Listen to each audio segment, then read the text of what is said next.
좋으신 하나님이 주시는 은총과 또 평화가 사랑하는 여러분들에게 있기를 빕니다. 요한복음 강의 6번째 시간입니다. 요한복음에는 7가지의 표적의 이야기가 있다 드렸습니다. 오늘 6장에는 4번째와 5번째의 표적이 동시에 기록되어졌습니다. 순서상 후에 나오기는 하지만 오늘 나누고 싶은 방향과 맞추기 위해서 16절부터 21절에 나오는 바다 위를 걸으신 사건을 먼저 이야기하겠습니다. 사실 다른 표적들에 비해서 예수께서 바다를 걸으신 사건은 그렇게 큰 감동으로 와 닿는 것 같지는 않습니다. 이야기의 분량도 그렇고 이렇다 할 극적인 전개도 보이지 않기 때문입니다. 그냥 한편으로는 너무 밋밋하게 읽힐 수 있는 표적의 이야기다 싶기도 합니다. 그러나 예수께서 바다 위를 걸으신 사건을 요한이 7가지의 표적 안에 포함시켰다면 이 사건 역시 예수 그리스도가 하나님의 아들이시라고 하는 이 사실을 나타내는 중요한 장치가 됨을 우리는 깨달아야 합니다.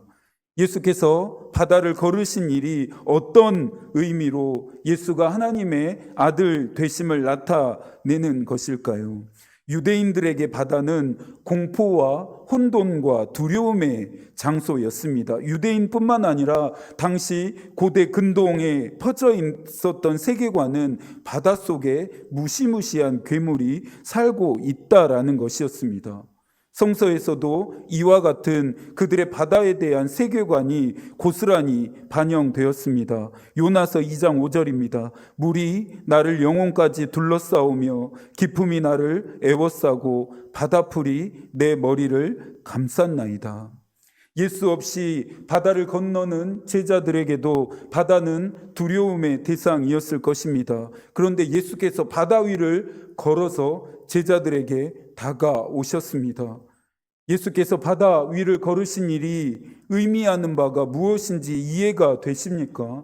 예수는 공포와 혼돈과 두려움을 이기시는 분이십니다. 하박국 3장 15절에서도 말합니다. 주께서 말을 타시고 바다 곧 큰 물의 파도를 밟으셨나이다. 예수께서 물 위를 걸으신 표적을 통해 요한이 드러내고 싶었던 것은 하나님의 아들 되시는 예수 그리스도가 가지고 있었던 공포와 혼돈과 두려움뿐만 아니라 죄와 사망의 권세도 이기시는 능력이었습니다. 이 표적이 목사인 저에게는 큰 용기와 위로가 됩니다. 목회를 하다 보면 늘 많은 두려움을 마주해야 합니다. 많은 목회자들도 그렇겠죠. 두려움은 내가 마주하게 되는 것들이 나보다 더 크고 강하다고 생각할 때 느끼는 감정입니다. 그러니 그리스도인들이 두려움을 극복하려고 한다면 나를 두렵게 만드는 것들보다 더 크신 하나님을 바라보아야 합니다. 저는 제 힘과 능력으로 할 수 없는 문제와 상황을 만났을 때는 하나님께 피하고 있습니다. 그렇게 하려고 합니다. 내가 믿는 하나님이 더 크신 분이심을 알기 때문입니다.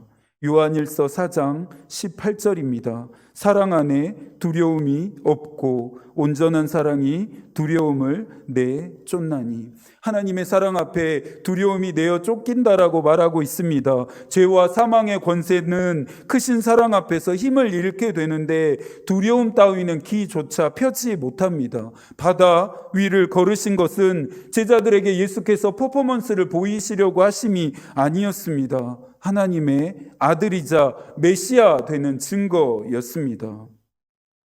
그 다음의 표적이 일명 오병이어의 기적이라 불리우는 사건입니다. 이 표적은 예수 그리스도의 순환과 죽음과 부활을 제외하고 다른 복음서에도 공통적으로 등장하는 유일한 표적인데요. 6장 2절입니다. 한 번 더 함께 읽어볼까요?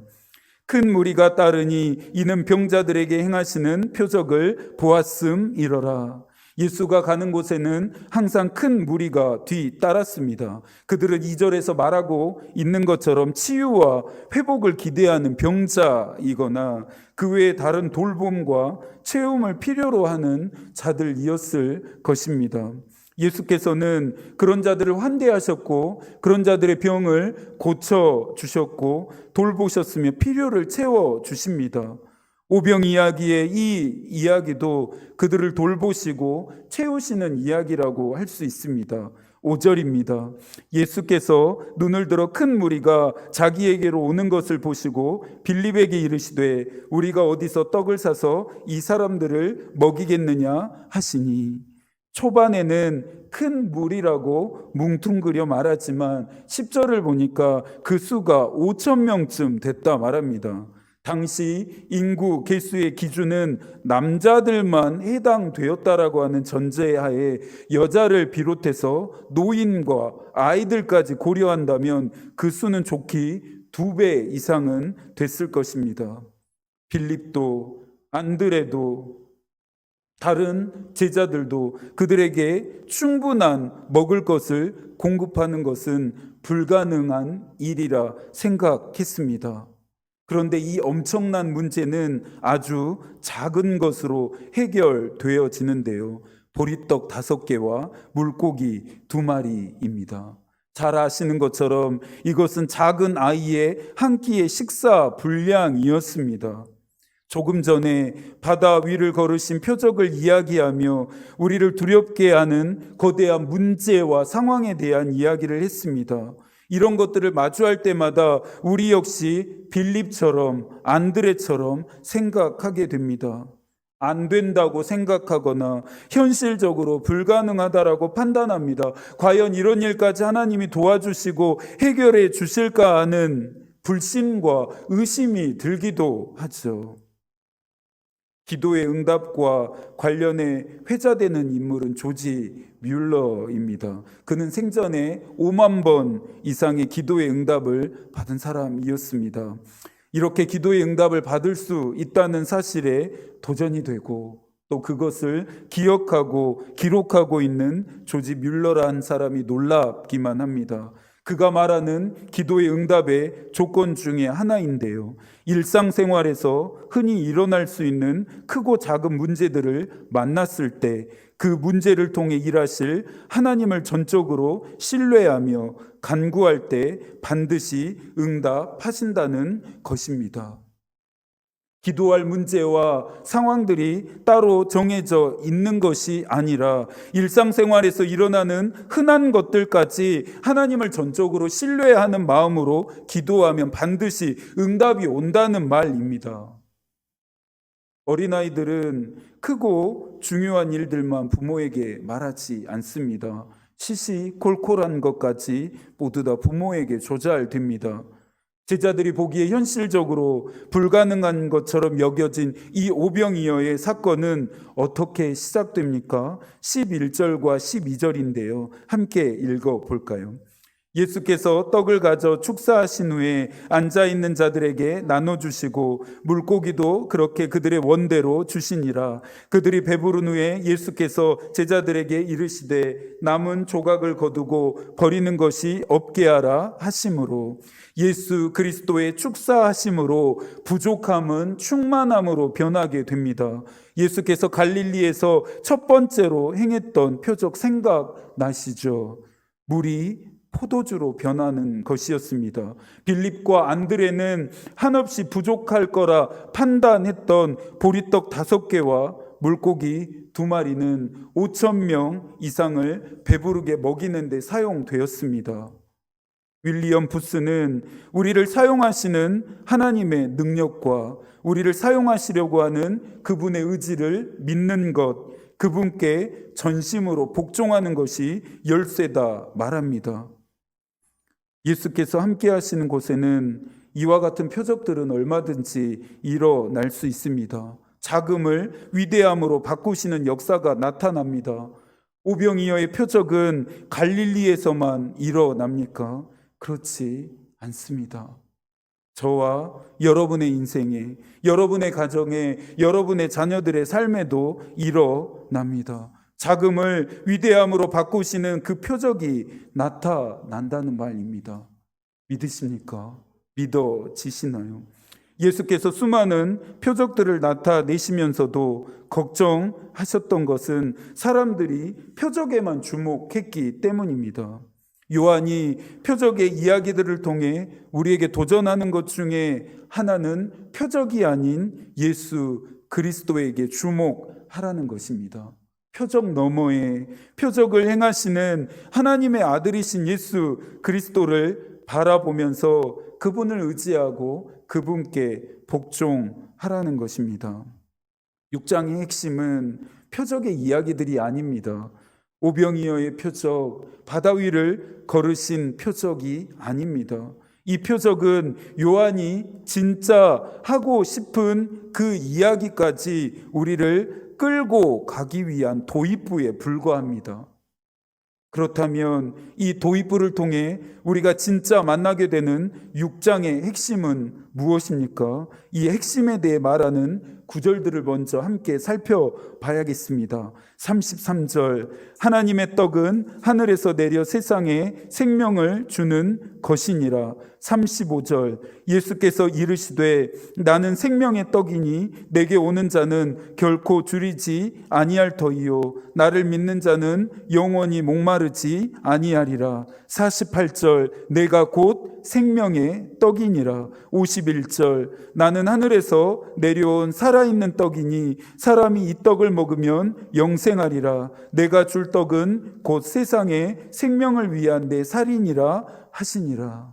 이 구절들은 요한복음의 주제들이기도 합니다. 결론적으로 말하면 참 생명과 영생은 오직 예수 그리스도로 말미암는다입니다. 예수 그리스도를 믿고 따르면서 만나는 문제에는 언제나 오직 예수 그리스도라고 하는 공식을 대입해야 풀어집니다. 사랑하는 여러분들의 삶은 오직 예수입니까? 원색적이고 투박한 것처럼 들려지는 이 말은 진리입니다. 어느 날 어거스틴은 주님을 사모하는 마음으로 잠이 들었습니다. 그런 꿈속에서 그가 그토록 사모했던 예수께서 찾아오셔서 질문했다고 합니다. 아들아, 너는 나에게 무엇을 원하느냐? 여러분들에게 같은 질문을 예수께서 하신다면 뭐라고 대답하시겠습니까? 어거스틴은 아무것도 원하지 않습니다. 오직 주님만을 원합니다라고 대답했다고 합니다. 개신교 선교 운동의 아버지라 불리우는 진젠도르프 백작은 귀족 집안의 후예였습니다. 국정 변호사를 지낼 만큼 출세와 성공이 보장된 길을 가고 있었습니다. 그러나 그는 자신의 죄 때문에 순환을 받으시고 죽음 당하신 예수 그리스도를 위해 거리로 뛰쳐나가 복음을 전했습니다. 그가 전도하는 모습을 이상히 여긴 사람들이 물었습니다. 당신의 야망은 도대체 무엇입니까? 이 질문에 진젠도르프는 내 야망은 오직 한 분, 그리스도 뿐입니다라고 말했습니다. 평생을 그리스도를 위해 살았던 바울 역시 빌립보서 1장 21절에서 고백합니다. 이는 내게 사는 것이 그리스도니 죽는 것도 유익함이라. 오직 예수는 저와 여러분의 고백이어야 합니다. 오직 주님 한 분만을 간절히 바라는 저와 여러분의 마음이어야 합니다. 57절의 말씀도 한 번 더 함께 읽어볼까요? 살아계신 아버지께서 나를 보내심에 내가 아버지로 말미암아 사는 것 같이 나를 먹는 그 사람도 나로 말미암아 살리라. 예수 그리스도를 믿으면서도 여전히 자아가 죽지 않고 살아있는 자들의 마음에는 예수께서 거하실 자리가 없습니다. 하늘로부터 내려온 떡이 되고 자신을 먹는 자들은 영생을 얻게 된다는 말에 유대인들은 경악했습니다. 마음이 둔해진 그들은 예수의 말씀하심의 참된 의미를 깨닫지 못했기 때문입니다.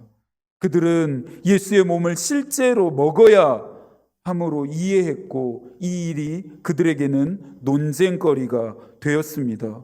더욱 율법의 테두리를 벗어나는 것을 금기시했던 그들의 사고는 이런 예수의 말씀하심에 대한 부정적인 생각들을 강화시켰습니다.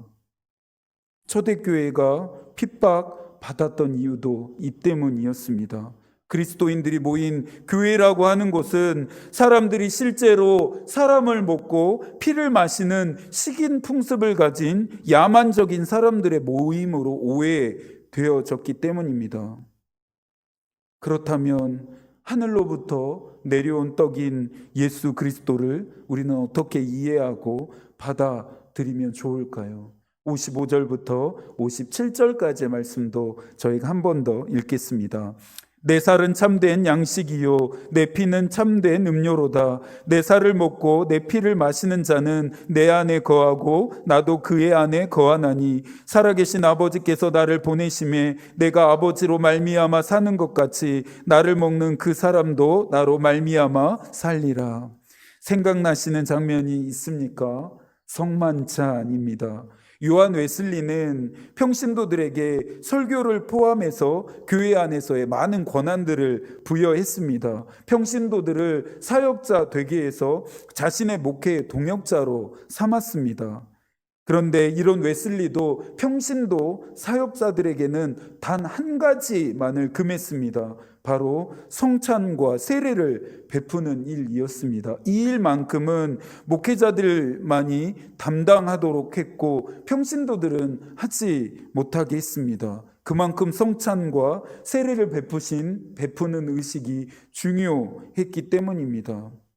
우리 교회도 은총의 수단이 되는 성찬식을 하고 있습니다. 그런데 여러분, 우리가 실제로 살을 먹고 피를 마시고 있습니까?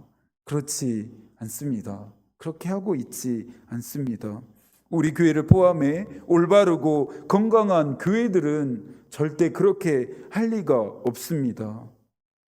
살과 피를 먹고 마심은 그 사람의 생명과 연결되어짐을 의미합니다. 누군가의 생명을 나누어 가짐을 의미합니다. 이 의미가 예수 그리스도를 믿고 따르는 사람들에게는 예수 그리스도의 생명과 연결되어져서 그분이 주시는 생명을 받게 된다라는 것을 말하고 있습니다. 사순절은 예수 그리스도의 순환과 죽음에 동참하는 기간인데요. 이것 또한 예수 그리스도가 주시는 생명 안으로 들어가는 일입니다. 성찬을 베푸시면서 기념하라는 이 예수의 선언은 마음속 깊이 생각하라는 뜻입니다. 여러분들 예수 그리스도를 깊이 생각하는 사순절을 보내고 계십니까? 예수 그리스도가 저와 여러분 안에 사시는 이 사순절이 되기를 소망합니다. 남은 한 주도 청결한 자 되어 청결한 삶을 살아가시는 여러분이 되기를 축복합니다. 하나님의 마음이 우리의 기도가 되고 하나님의 뜻이 우리의 길이 되기를 빕니다. 아멘.